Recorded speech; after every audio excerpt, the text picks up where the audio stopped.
Terkait dengan sahur, Nabi berikan arahan apa tentang sahur? Bagaimana caranya? Kapan waktunya?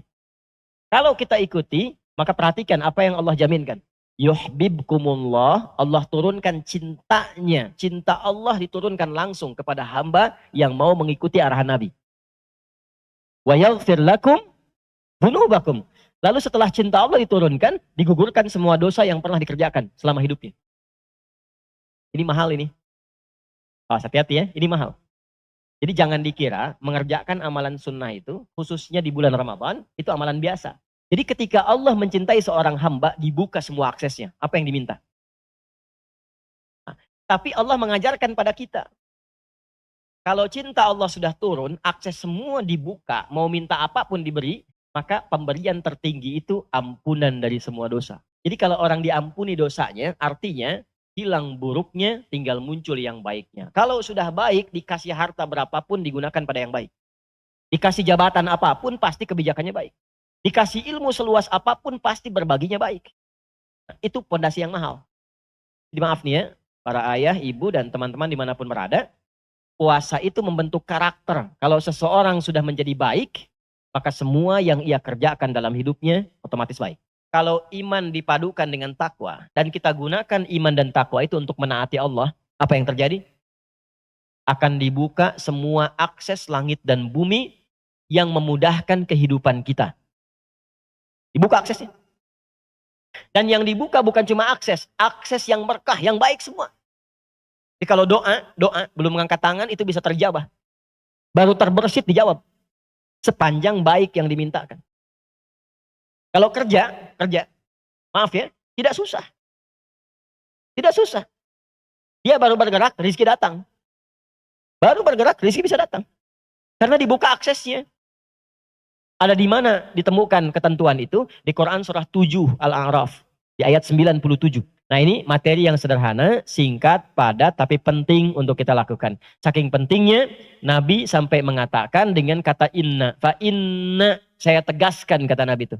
Ya, saya tegaskan ada keberkahan dalam makan sahur itu. Nih, Ustaz mau kasih rahasia besar. Ini belum dan jarang saya buka. Amalan-amalan sunnah Ramadan. Yuk kita ambil satu saja. Di antara amalan sunnah di bulan Ramadan, kita urutkan dulu pelan-pelan. Sebelum puasa ditunaikan, Allah Subhanahu wa Ta'ala meminta kita menyiapkan diri dengan makan dan minum cukupnya. Wa kulu washrabu hatta yatabayyana lakumul khaytul abyadu minal khaytil aswadi minal fajr. Silahkan makan dan minum sampai mendekat kepada fajar.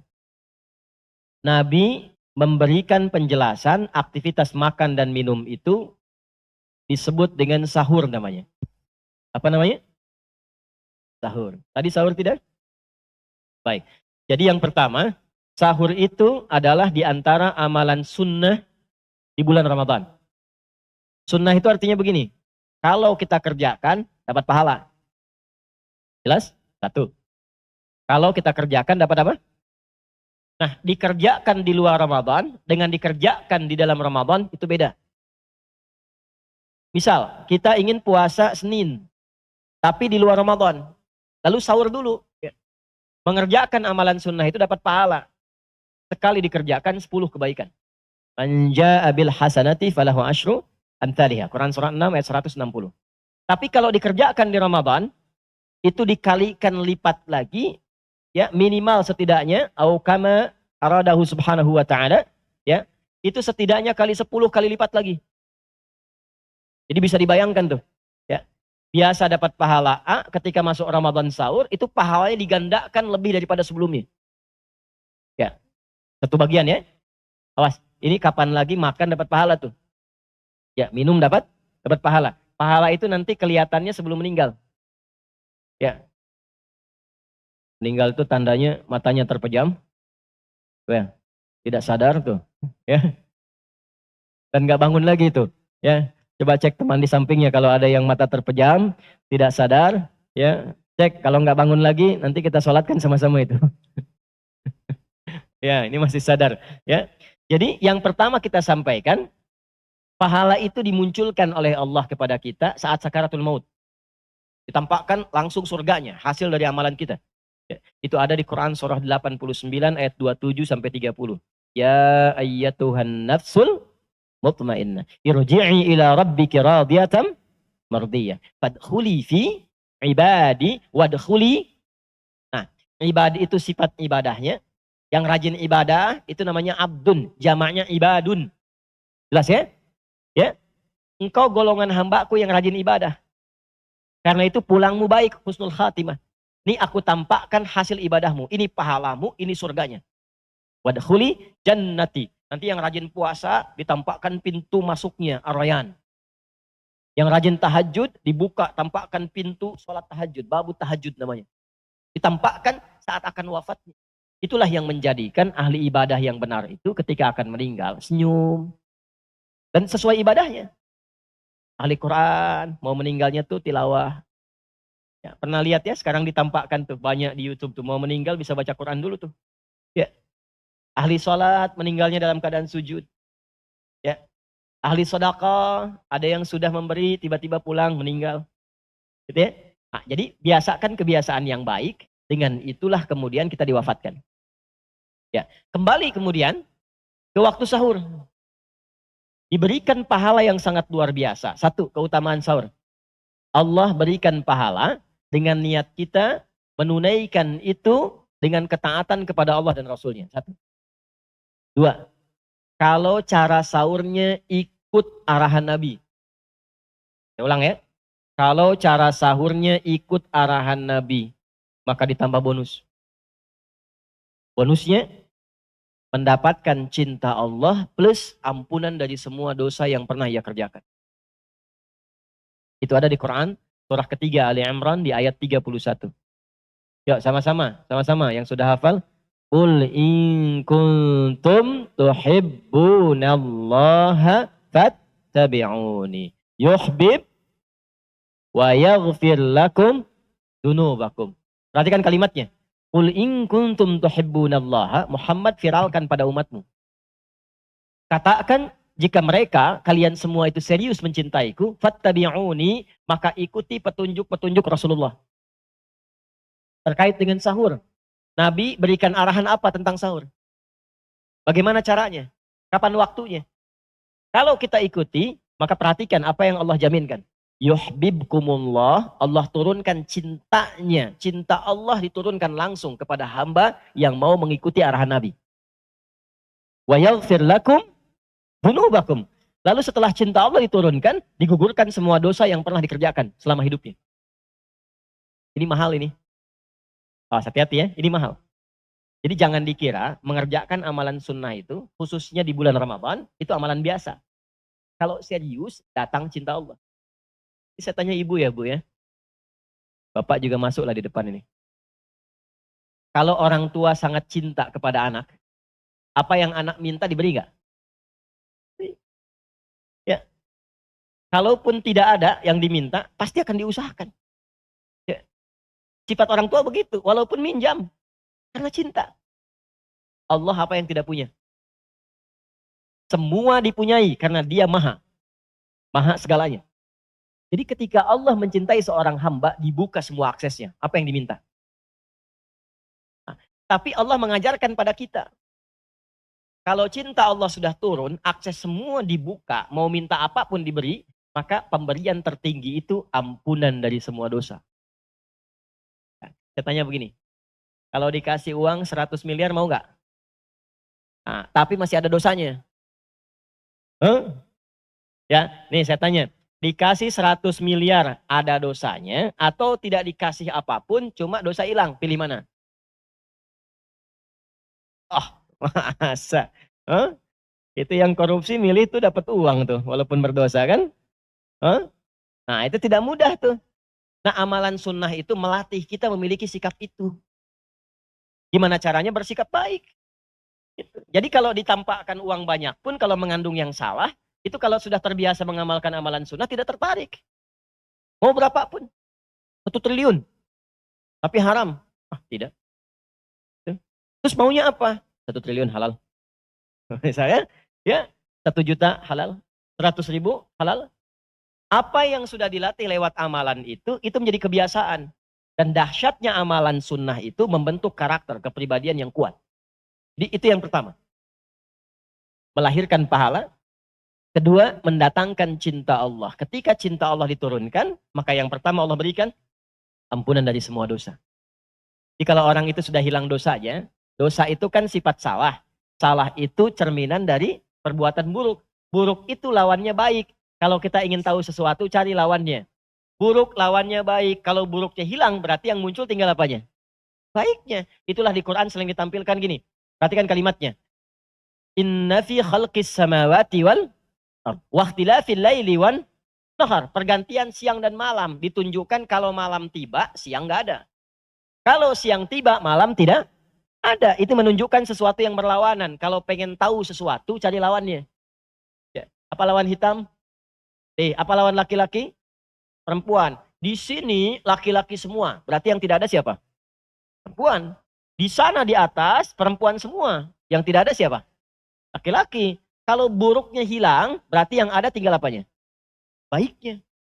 Jadi kalau orang diampuni dosanya, artinya hilang buruknya, tinggal muncul yang baiknya. Kalau sudah baik, dikasih harta berapapun digunakan pada yang baik. Dikasih jabatan apapun, pasti kebijakannya baik. Dikasih ilmu seluas apapun, pasti berbaginya baik. Nah, itu pondasi yang mahal. Jadi maaf nih ya, para ayah, ibu, dan teman-teman dimanapun berada, puasa itu membentuk karakter. Kalau seseorang sudah menjadi baik, maka semua yang ia kerjakan dalam hidupnya otomatis baik. Kembali ke arahan Nabi tentang sahur. Yuk dibuka dan diketahui saja dulu ya. Imam Al-Bukhari mendokumentasikan arahan Nabi tentang sahur ini dalam salah satu pembahasan di kitab Sahih beliau, masuk dalam kitab Siyam, topik tentang pedoman menunaikan ibadah puasa. Di antara pedoman itu terdapat beberapa subtopik, ada banyak hadis. Di antaranya tentang babus sahur. Bab, subtopik, cara dan waktu menunaikan makan apa? Sahur. Ya, saya langsung ke hadisnya. Qala sallallahu alaihi wasallam, Nabi sallallahu alaihi wasallam pernah bersabda, perhatikan kalimatnya, tasahharu fa inna fis sahuri barakah. Tasahharu fa inna fis sahuri barakah. Tasahharu, ini sering diterjemahkan begini. Makan sahurlah kalian.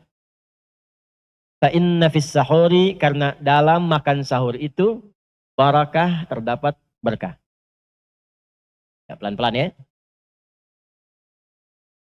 Apa itu makan sahur? Ya, boleh jawab. Anak-anak, adik-adik boleh jawab. Kalau tahu langsung dapat hadiah. Dimulai dari 100.000. Ya. Nah, kalau jawabannya salah, nggak apa-apa. Apa makan sahur, Arkan? Dapat berkah, ya. Bagus, tapi kurang tepat. Apalagi makan sahur apa? Ya, Al-Ghazi. Ya, sunnah Rasulullah. Bagus. Tapi belum tepat. Nah, langsung nih 100.000. Apa itu makan sahur? Bagus. Ayo angkat tangannya. Kan Ustadz sudah ajarin. Pokoknya kalau ditanya angkat tangan aja semua dulu ya. Tidak usah takut salah. Ya, karena gini, kalau kita belajar itu pasti awal pertama salah dulu. Kalau orang sudah benar terus gak usah belajar. Ya, jadi yang penting kita berani. Angkat tangan, angkat aja dulu. Ya, kalau salah kan tidak dihukum ya. Baik, kalau salah kan tidak dituntut. Yang penting kita bisa angkat tangan. Tapi jawabannya apa? Makan? Makan pop nih. Ya, makan sahur, bagus. Ada lagi yang lain? Ibrahim? Ya? Makan sebelum puasa. Awal puasa, bagus. Itu? Bagus. Baik, baik. Kunang-kunang makan kedong dong, kenyang dong. Ya. Baik, nih Pito kalau pidato suka bawa pantun, makanya harus disiapkan jawaban pantunnya. Makan sahur adalah makan yang dilakukan di waktu sahar. Ya, di atas tuh ya. Makan yang dilakukan di waktu sahar. Waktu sahar itu adalah waktu singkat menjelang fajar. Kurang lebih 15 menit sampai dengan 30 menit. Misal, tadi subuh jam 4.43 waktu Mira di Banten. Kalau kita terapkan waktu saharnya, maka kurangi kurang lebih 30 menit lah. Ya, berarti kurang lebih jam 4 lewat 15 menit. Nah, 4.15 menit itu waktu sahar namanya.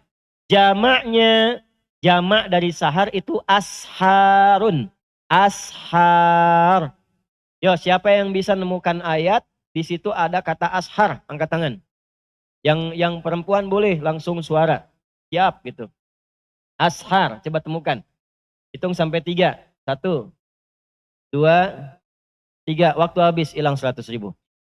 Ya. Quran surah ke-51 yang tadi Ustaz bacakan dalam sholat subuh. Ayat 18. Wabil ashari hum yastaghfirun. Ya. Satu lagi, Ustaz kasih bocoran. Bocoran halus nih. Ya. Di Ali Imran yang ayat 17. Cepat. 1, 2, 3. Waktu hampir habis. Ya, habis betulan. Ya. As-sabirina was-sadiqina wal-qanitina wal-munfiqina wal-mustaghfirina bil ashar. Ya.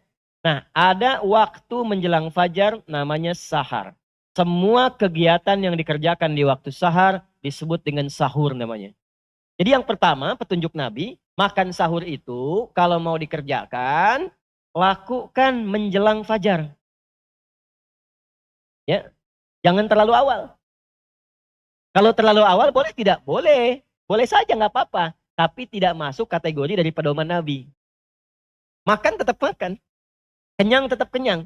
Tapi kalau kita ingin dekatkan dengan sunnahnya, petunjuknya Nabi, dan nanti lihat apa manfaatnya, maka lakukan di waktu apa namanya? Sahar.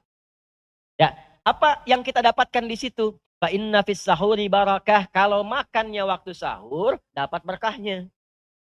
Kalau makannya di luar sahur, misal 2:30 udah makan. Boleh tidak? Boleh. Jam 2 makan, boleh tidak? Boleh. Ya, karena ayatnya juga umum. Wakulu washrobu, silahkan makan, minum senyamannya.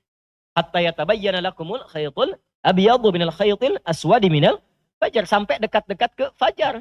Ya. Masih umum sifatnya, silahkan saja. Tapi potensi mendapat berkahnya menjadi berkurang. Jelas?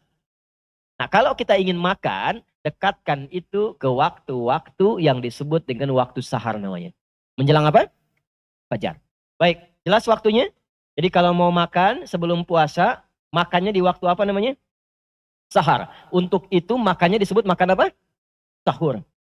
Baik. Kalau orang makannya di waktu sahar dan dia kerjakan sahur, maka kata Nabi, fa inna fis sahuri barakah. Dalam sahur itu ada berkah yang Allah berikan.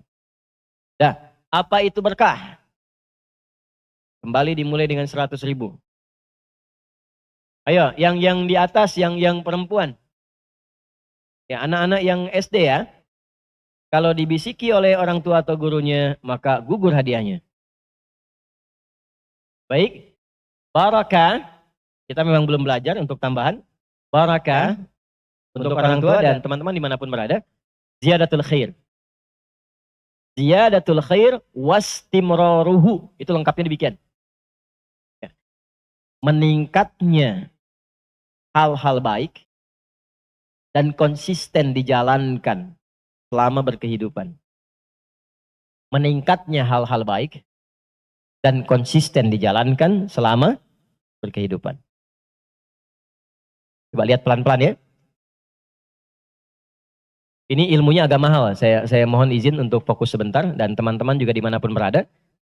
Ini bagian yang terpenting yang ingin saya uraikan. Tasahharu, kata Nabi. Makan sahurlah engkau. Kerjakan di waktu sahur. Fa inna fis sahuri barakah. Maka sungguh aku tegaskan. Kalau engkau kerjakan makan itu di waktu sahur. Terdapat keberkahan di dalamnya. Berkah seperti kita ulas tadi. Bertambahnya nilai kebaikan. Saat yang sama konsisten dikerjakan selama berkehidupan. Jadi ciri orang kalau makan sahurnya benar, perhatikan baik-baik poin ini ya. Kalau makan sahurnya benar, Maka konsumsi yang ia dapati dalam sahur itu, makanannya, minumannya, secara otomatis membuat keadaan dirinya tersupport menjadi lebih baik. Satu, puasanya baik. Ya, puasanya baik. Apa ciri puasa baik? Satu, secara fisik. Apa cara fisik itu? Dia kuat menahan lapar, menahan haus, menahan godaan dari berbagai macam hasrat biologis dari fajar sampai dengan ke maghrib. Kenapa dikerjakannya dekat-dekat ke fajar? Karena kalau makannya kita dekati ke fajar, menahan lapar hausnya itu tidak terlampau lama. Yo, subuh 4.43. Maghribnya jam 6 misalnya. Ya, 6:07 di sini. Taruhlah kita ambil 4:30 ke jam 7, ke jam 6. Berapa jam kita menahan lapar haus? Ya, kurang lebih 12 jam ya. 12 jam ya? Kurang lebih? Baik ya? Sekarang coba. Kalau makannya jam 3. Setelah itu istirahat tuh. Apalagi tidur misalnya. Stamina menurun. Ya? Makan jam 3, lalu buka jam 6. Berapa lama tahan lapar hausnya? Nah, tambah lagi 2 jam. Maka kenapa rahasianya dekatkan ke dekat fajar di waktu sahar? Supaya kita mampu menahan diri lebih kuat dibandingkan dengan waktu-waktu selainnya. Jelas di sini? Nah, itu satu. Yang kedua, selain baik secara fisik itu berkah. Baik secara fisik. Yang kedua, baik juga secara rohani, spiritual. Karena energinya makin banyak, makin kuat, amalnya pun makin banyak. Ya, ciri-ciri makanan berkah itu gini, cirinya. Kalau kita makan walaupun sedikit, itu jadi energi dalam tubuh kita, diolah jadi tenaga, jadi energi. Energi itu melahirkan tenaga, tenaga itu dipakai apa? Ya, ada orang makan, hasil makannya jadi tenaga, tenaganya dipakai bohong. Tenaganya dipakai korupsi. Tenaganya dipakai mencuri. Itu tandanya makanan yang ia makan tidak berkah. Minuman yang ia minum tidak berkah. Ia makan jadi tenaga, tenaganya digunakan mencela orang. Itu tandanya tidak berkah. Karena pengertian berkah sendiri itu adalah munculnya sifat-sifat baik di dalamnya. Jadi kalau pakaian ini berkah nih, ini pakaian berkah. Nggak akan digunakan maksiat. Pakai untuk tutup aurat. Bukan untuk buka aurat. Ya Bu ya, hati-hati tuh. Anak-anak misalnya dikasih pakaian. Pakaiannya membuka auratnya. Itu tandanya pakaian itu tidak berkah. Awas teman-teman dimanapun berada ya. Saya pengen ikut model, bagus. Tapi model yang membuka aurat tidak bagus. Beli mahal-mahal. Sampai ke Paris, sampai ke London dan sebagainya. Sampai ke Italia, modelnya berkembang, bagus.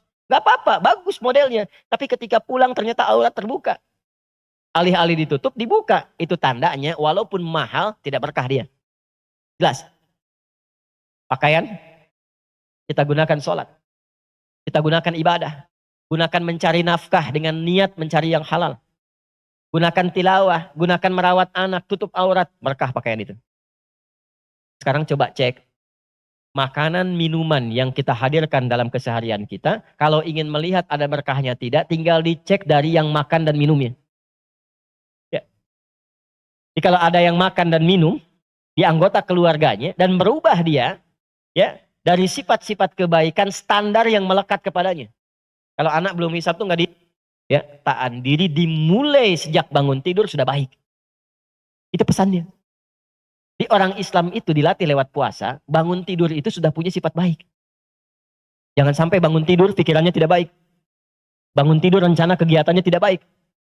Karena itulah pastikan kata Nabi, apa yang engkau konsumsi dalam makanmu itu bukan hanya menguatkan puasamu, tapi juga mengisi kekuatan puasamu dengan amal-amal kebaikan. Jadi kalau pengen lihat sahurnya berkah tidak, silahkan dicek selama puasa. Meningkat gak sholatnya? Ya. Meningkat tuh bukan subuh 2 jadi 3, tidak. Ya. Nah, fardu tambah sunnah. Meningkat gak bacaan Qurannya? Ya. Meningkat gak sedekahnya? Meningkat gak sifat baiknya? Ini anak-anak nih semakin taat pada orang tua enggak? Kalau semakin taat, semakin baik, berarti berhasil puasanya itu. Sahurnya berhasil. Ayah ibunya nih bagaimana kerjanya di rumahnya, ya kesolehan-kesolehannya. Kalau meningkat kebaikannya, tandanya sahurnya berhasil. Ibu masak sebaik apapun menunya, semahal apapun bahannya, tapi tidak melahirkan kebaikan, ada yang tidak berkah dalam sahurnya. Bos, ini sepekan ini kita. Ini mahal, ilmunya tidak mudah ini kita gali itu. Maka ini bagian pertama, kalau kita mampu mengerjakan itu, sahurnya benar, waktunya benar, caranya benar, hasilnya benar, maka apa yang kita dapatkan dari Allah Subhanahu wa taala? Satu, cinta Allah diturunkan kepada kita. Dengan cintanya rajin ibadah, tinggalkan larangan Allah, dan saat bersamaan dirubah dia jadi pribadi yang baik. Wa yaghfir lakum dzunubakum. Nah, ini materi yang sederhana, singkat, padat, tapi penting untuk kita lakukan. Saking pentingnya, Nabi sampai mengatakan dengan kata inna. Fa inna, saya tegaskan kata Nabi itu. Ya, saya tegaskan ada keberkahan dalam makan sahur itu. Nih, Ustaz mau kasih rahasia besar. Ini belum dan jarang saya buka. Kalau berkah itu sudah terkumpul, yang ditunjukkan dengan iman dan takwa. Coba lihat, kita puasa pakai iman tidak?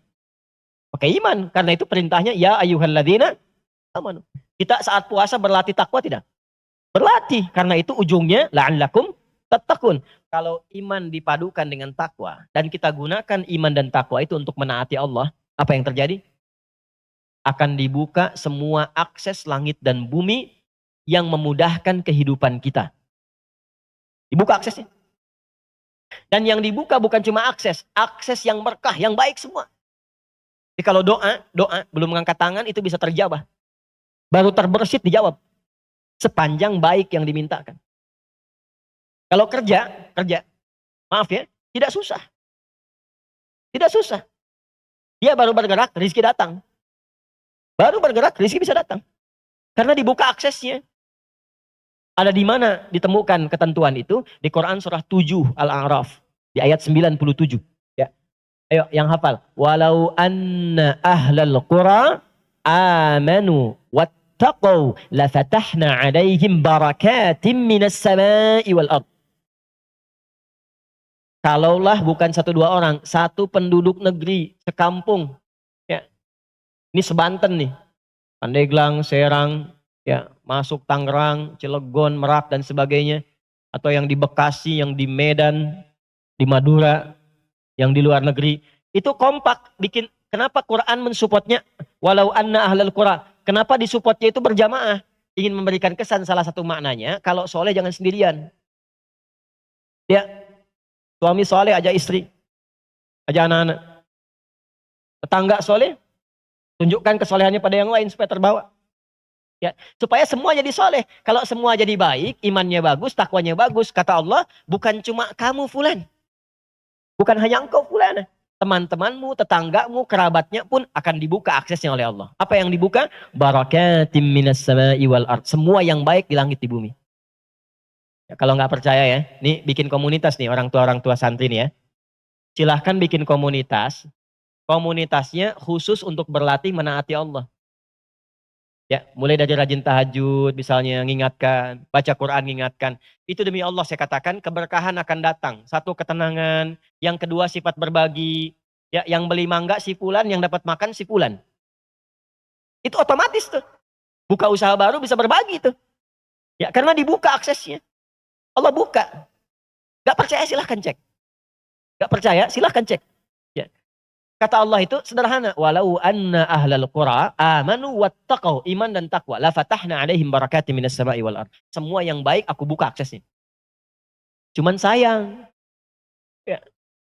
Coba. Yang hafal. Lanjutkan ayatnya. Siapa? Sam, lanjutkan ayatnya. Yang keras. Puasa. Yang keras bacanya. Puasa ya. Walakin kadzabu, cuman saya. Ya, nggak dikerjakan. Ya saya tanya begini, kita yakin nggak dengan Allah? Hah? Yakin Allah Tuhan? Yakin Maha Kuasa? Kalau Allah berfirman pasti benar nggak? Pertanyaannya, Allah sudah berfirman, kenapa nggak dikerjakan? Walakin kadzabu, cuman sayang kok nggak diikutin kata Allah itu. Malah ada yang ingkar. Ya katanya yakin, dikasih tahu malah bilang, masa sih? Hah? Nah, kalau masa sih itu artinya belum yakin. Makanya dibuka dengan keyakinan, amanu, yakin dulu. Ya. Walakin kadzabu, cuman sayang. Banyak yang ingkar, yang nggak percaya, nggak dikerjakan, nggak dilakukan. Dulu orang dengar ayat sami'na wa ata'na, karena itu berkah semua hidupnya. Bilal jadi berkah, Umar jadi berkah, Ali jadi berkah, Abu Bakar jadi berkah radhiyallahu taala anhum jami'an. Semua berkah. Kenapa? Sami'na wa ata'na. Sekarang beberapa umat sami'na wa nanyaina.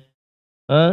Kami dengar, kami klarifikasi dulu. Kami dengar, kami tanya dulu.